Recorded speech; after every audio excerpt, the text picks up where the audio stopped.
ও যমুনার 4 ছেলে। যথা সময়ে সনাতন তার 4 ছেলের একই সাথে বিয়ে দিয়ে ঘরে 4 বৌমা নিয়ে আসে। 6 জনের সংসার হয় 10 জনের।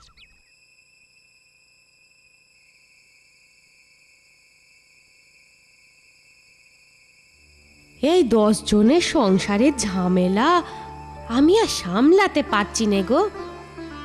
ও কথা বললি চলে? 10 জনের সংসারে তুমি তো মাতা, তাই না? আরে দূর, মাথা মুড়ো কিছু হয়ে কাজ নেই বাবু। ওই মুড়ো নিয়েই তো যত অশান্তি।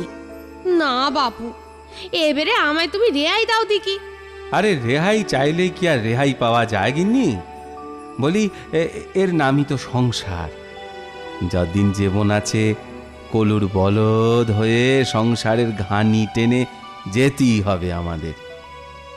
আগে যখন একা ছিলুম বেশ ছিলুম, এখন সংসারে আমি ছাড়াও 4-4টে বউ।